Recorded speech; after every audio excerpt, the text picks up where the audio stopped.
Et cela a créé un déséquilibre dans notre cœur. Pour cela, nous avons le devoir de donner des conseils sur la foi et comment faire pour développer sa foi. Et que Dieu nous donne la bonne compréhension.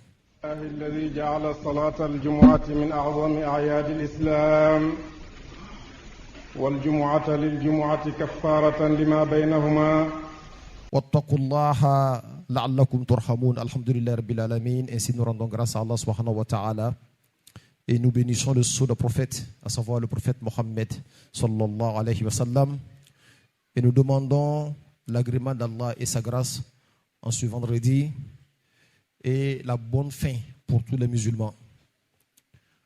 Nous allons parler aujourd'hui de la foi. Tout le problème des musulmans, des croyants, réside dans la foi, dans leur foi, j'allais dire. On se voit accomplir les actions de dévotion quand on augmente en foi. Mais aussi quand on perd la foi, ou bien quand la foi est en régression, on se détache petit à petit de Dieu.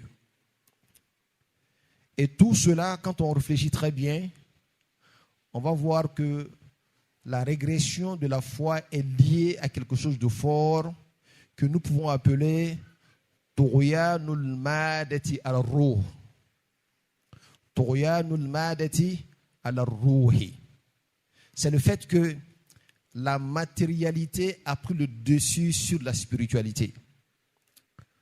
Tout le monde est en quête des intérêts matériels au détriment des intérêts spirituels. Et cela a créé un déséquilibre dans notre cœur. Pour cela, nous avons le devoir de donner des conseils sur la foi et comment faire pour développer sa foi. Et que Dieu nous donne la bonne compréhension. Nous devons savoir, dans un premier temps, que la foi est un principe qui peut se développer, mais qui peut tomber en régression dans notre cœur. Et la preuve en cela, c'est que Dieu disait dans le Coran, liyazdadu imanan ma'a imanihim, afin que leur foi se développe. Donc, ils ont déjà la foi, mais cette foi doit être augmentée. Alors, de cette même manière, on comprend que le prophète Mohammed sallallahu alayhi wa sallam, souvent il disait, quand un verset était révélé, qui est-ce qui a senti sa voix se développer à partir de ce verset-là? Ayyukum zadatu imanan. Donc la foi n'est pas stagnante. On ne fait pas du surplace avec la foi. Soit on développe sa foi, ou on est en régression de sa foi. Nous devons nous poser beaucoup de questions de savoir quels sont les moyens pouvant nous permettre de ne pas faire de surplace, mais surtout de développer davantage notre foi en nous. Car notre proximité avec Allah dépend du niveau de notre foi. Une petite foi, une petite proximité avec Allah subhanahu wa ta'ala. Une grande foi, une grande proximité avec Allah subhanahu wa ta'ala. Donc la foi, c'est la richesse et le trésor de tout musulman. Mais comment peut-on faire pour augmenter sa foi? Je ne vais pas aller chercher loin. On va seulement regarder dans quelques propos du prophète Mohammed sallallahu alayhi wa sallam. Le prophète dit sallallahu alayhi wa sallam, Salasun man kunna fihinna wajada bihinna halawat al-iman. Il dit qu'il y a 3 qualités. Toute personne qui se retrouve dans ces qualités-là, la personne aura la saveur de la foi, le goût de la foi. La première chose, il dit, An yakuna Allahu wa rasuluhu ahabba ilayhi mimma siwahuma. La première chose qu'il faut observer, c'est de faire en sorte que l'amour de Dieu qui est dans ton cœur et l'amour du prophète Mohammed sallallahu alayhi wa sallam qui est également dans ton cœur envahissent tout autre amour. Qu'est-ce que cela veut dire? Vous savez, dans la vie, il y a des choses que nous possédons. Et il y a des choses que nous avons. Ça n'a pas le même sens. On possède son argent, mais on a ses enfants. Il faut faire en sorte que l'amour de Dieu envahisse l'amour que tu as par rapport à ta possession et par rapport à tout ce que tu as. Cet amour doit être plus grand que l'amour de tes belles villas que tu as. Cet amour doit être plus grand que l'amour de ton compte bancaire que tu as caché à Dubaï. Cet amour doit être plus grand que l'amour que tu as pour tes enfants, pour la nouvelle mariée que tu viens de prendre tout à l'heure. Aucun amour ne doit aller au-delà de l'amour d'Allah subhanahu wa ta'ala dans ton cœur. Mais cela ne suffit pas.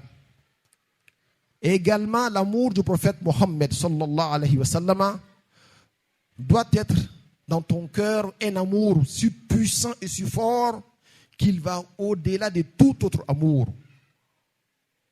Et si nous limitons à cela, la foi peut augmenter. Mais on peut pousser un peu plus loin. L'amour de Dieu doit être au-delà de l'amour de tout objectif et tout espoir que tu as. Qu'est-ce que le musulman espère? Il espère le paradis, n'est-ce pas? L'amour de Dieu là doit être même au-delà de ton amour pour le paradis. L'amour du prophète Mohammed sallallahu alayhi wa sallam doit être même au-delà de ton amour même pour le paradis. Parce que le prophète a été clair.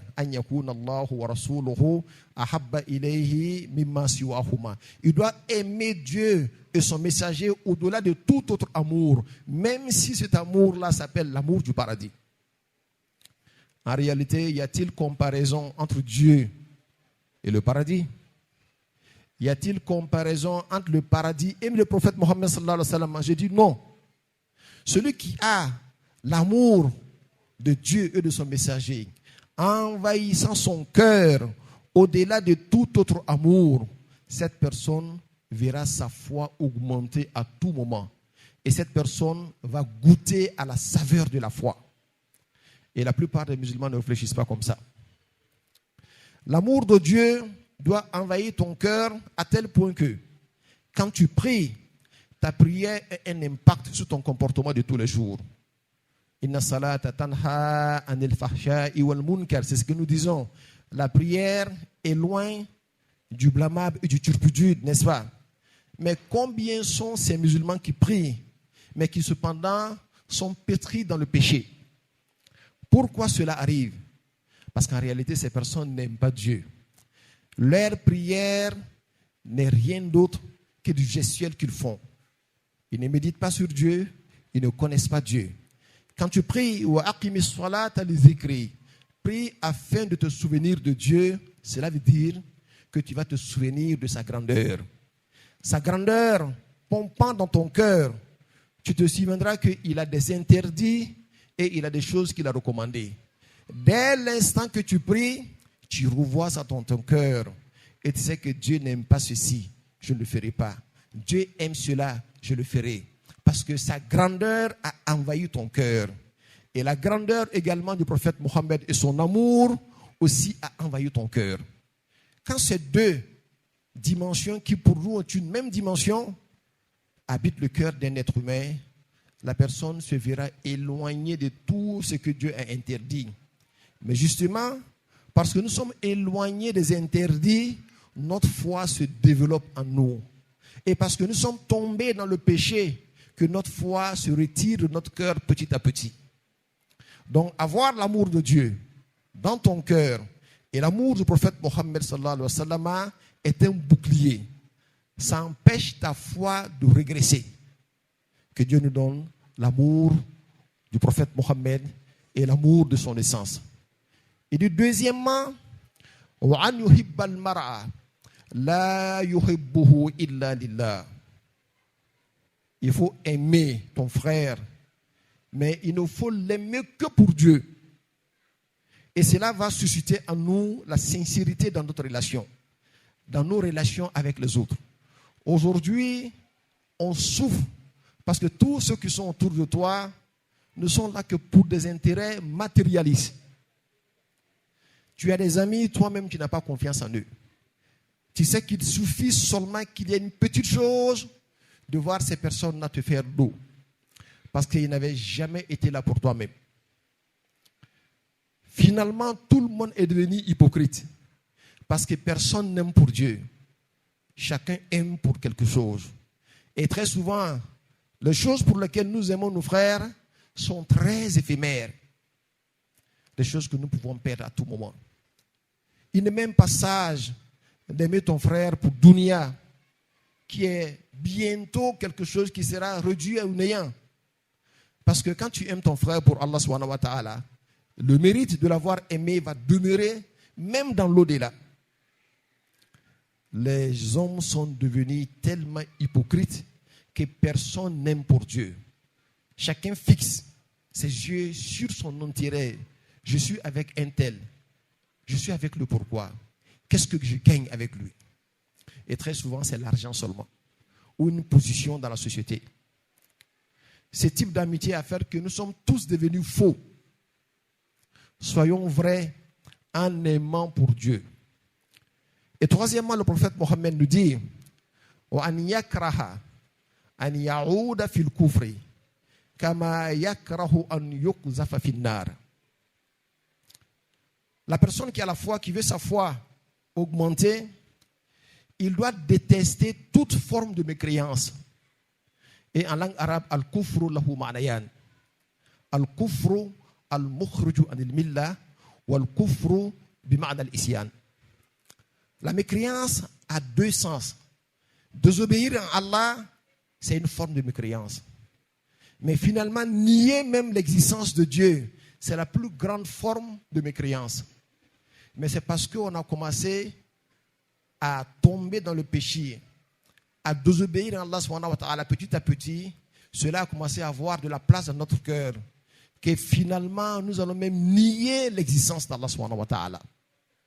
Donc, celui qui veut avoir sa foi augmentée, la personne doit détester la mécréance dans toutes ses formes, la désobéissance et nier l'existence d'Allah subhanahu wa ta'ala.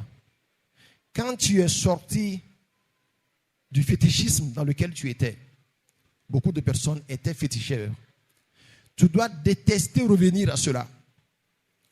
Et nous voyons ici en Côte d'Ivoire les personnes, quand elles sont éprouvées, après avoir prié, supplié Allah subhanahu wa ta'ala, si ces personnes ne voient pas un résultat immédiat, la personne retourne à ses fétiches.